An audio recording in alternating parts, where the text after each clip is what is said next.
प्राचीन वैदिक कालर युद्ध विद्या संपर्कित धनुर्वेदर प्रथम भागरे आमे आलोचना करिछे अस्त्र और प्रशिक्षण एवं सेना निर्माण संपर्क रे। द्वितीय भागरे आलोचना करिबा युद्धर रणनीति एवं नैतिकता संपर्क रे। जय पतितपावन जगन्नाथ, जय सनातन। आपण देखुचंती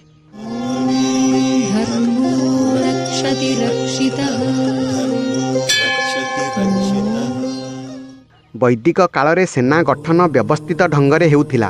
पादरे चाली चाली जो सैन्य माने जाउथिले तांकु पदातिक कुहा जाउथिला। 12 जण पदातिक जणे अश्वारोहीर नेतृत्व रे रहुथिले। 12 जण अश्वारोही जणे गजारोहीर नेतृत्व रे रहुथिले। एही समस्त सैन्य जणे अर्धरथीर नेतृत्व रे रहुथिले। 12 अर्धरथी जणे रथीर नेतृत्व रे रहंती। 12 रथी जणे अतिरथीर नेतृत्व रे आसंती। 12 अतिरथी जणे महारथीर नेतृत्व रे आसंती। 12 महारथी जणे अति महारथी नेतृत्व रे आसंती।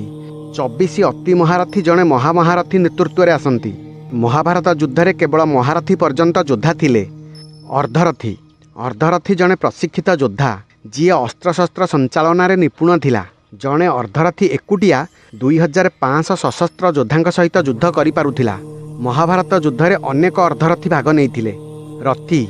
रथी जणे एपरि योद्धा जी समस्त प्रकार अस्त्रशस्त्र संचालन रे निपुण थिला एवं 2 जण अर्धरथी अर्थात 5000 सशस्त्र योद्धा सामना करि पारुथिला। महाभारत रे समस्त कौरव, युधिष्ठिर, नकुल, सहदेव, शकुनीर पुत्र उल्लूक, विराट, उत्तर, शिशुपालर पुत्र धृष्टकेतु, जयद्रथ, श्रीखंडी, सुदक्षिण, शंख, श्वेत, इराबान, कर्णक समस्त पुत्र, सुशर्मा, उत्तमौजा, युद्धामन्यु, जरासंधार पुत्र सहदेव, बाहालिक पुत्र सोमदत्त, कंस, अलम्बुस, अलायुध, बृहद्बल इत्यादि रथी थिले। दुर्योधन को 8 रथी समकक्ष कुहा जाए।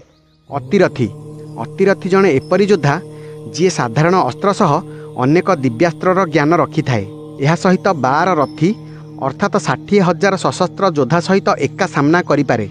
महाभारत रे दुर्योधन, भीम, जरासंध, कृतवर्मा, शल्य, भूरिश्रवा, द्रुपद, घटोत्कच, सात्यकी, प्रद्युम्न, कृपाचार्य, शिशुपाल, रुक्मी, बल्लिक, नरकासुर, कीचक आदि अतिरथी थिले।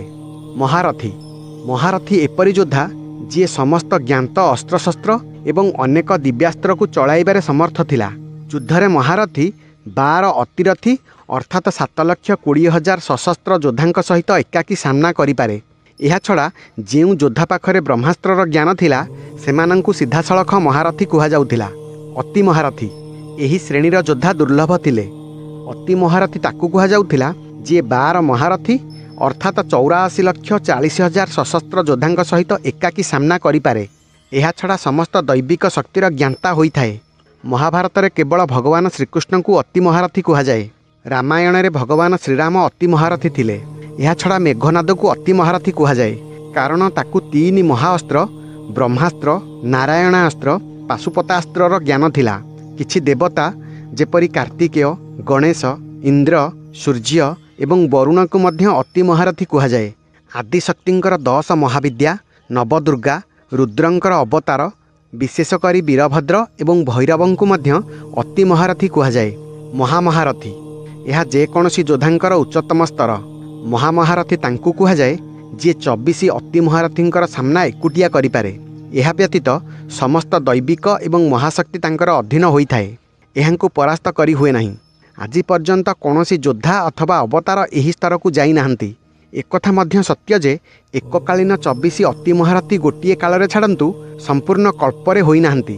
केवल त्रिदेव ब्रह्मा, विष्णु, शिव एवं आदिशक्ति को ही एतिकी शक्तिशाली कुहा जाए। विशेष पद्धति रे सेना को सजाई छिड़ा करने को व्यूह रचना कुहा जाए। व्यूहरे सजा जाइथिबा सेना अल्प संख्यक हेले मध्य अपर पक्षर सबल सेना को परास्त करिपारे। सेहीपरि सबल सेना मध्य व्यूहरे थिबा अल्प संख्यक सेना को पराजित करिपारे नहीं। युद्धर विपद, शत्रुर दुर्बलता एवं शक्ति अनुसार व्यूह रचना करा जाए। धनुर्वेदरे 7 प्रकार व्यूह रचना संपर्क में कुहा जाइछि।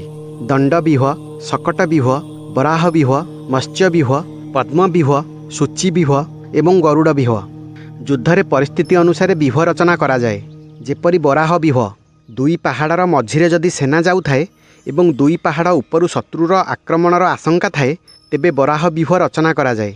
ଏଥିରେ ଦୁଇ ପାର୍ଶ୍ୱରେ ଅଧିକ ସେନା ରଖାଯାଇଥାଏ ଏବଂ ଆଗ ପଛରେ କମ୍ ସେନା ରଖାଯାଏ, ଯେପରି ବରାହ ପେଟ ଆକାର ବ୍ୟୁହ ହୋଇଥାଏ।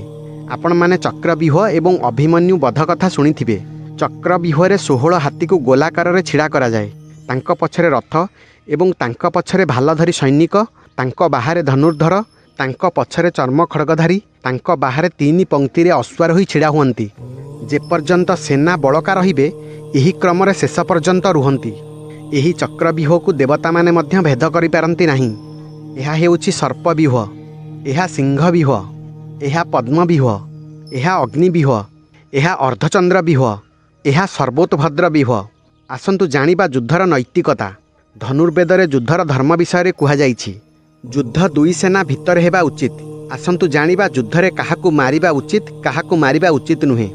ଧନୁର୍ବେଦ ହିସାବରେ ଶୋଇଥିବା ବ୍ୟକ୍ତିକୁ, ନିଶାସକ୍ତକୁ, ବସ୍ତ୍ର ଖୋଲି ଯାଇଥିବା ବ୍ୟକ୍ତିକୁ, ନିରସ୍ତ୍ରକୁ, 12 ବର୍ଷରୁ କମ୍ ଆୟୁ ଥିବା ବାଳକକୁ, ସଜ୍ଜନ ସ୍ତ୍ରୀକୁ, ଦୟନୀୟକୁ, ଯୁଦ୍ଧରୁ ପଳାୟନକାରୀକୁ ଏବଂ ଧର୍ମାତ୍ମାଙ୍କୁ ମାରିବା ଉଚିତ ନୁହେଁ। ଏହାକୁ ଯୁଦ୍ଧର ଧର୍ମ କୁହାଯାଏ। ଏବେ ମଧ୍ୟ କିଛି ଦେଶ ଏହି ଯୁଦ୍ଧ ନୀତିକୁ ମାନୁଛନ୍ତି। ଧନୁର୍ବେଦରେ ବର୍ଣ୍ଣିତ ଯୁଦ୍ଧ କଳା ଆଜି ମଧ୍ୟ ଦକ୍ଷିଣ ଭାରତରେ ପ୍ରଚଳିତ। ଏହି କଳାକୁ ଭଗବାନ ଶିବ ପରଶୁରାମଙ୍କୁ ଶୁଣାଇଥିଲେ ଏବଂ ପରଶୁରାମ ଅଗସ୍ତ୍ୟ ମୁନିଙ୍କୁ ଶୁଣାଇଥିଲେ। ଏହାପରେ ଏହା ବିସ୍ତାର ଲାଭ କଲା। ଆଜିର କୁମ୍ଫୁ ମଧ୍ୟ ଏହି ଯୁଦ୍ଧ କଳାରୁ ଜନ୍ମ ନେଇଛି। ଏହି ଭିଡ଼ିଓ ଆପଣଙ୍କୁ କିପରି ଲାଗିଲା କମେଣ୍ଟ କରି ଜଣାଇବେ ଏବଂ ଚ୍ୟାନେଲକୁ ସବସ୍କ୍ରାଇବ୍ କରିବେ। ରହିଲି। ଜୟ ଜଗନ୍ନାଥ, ଜୟ ସନାତନ।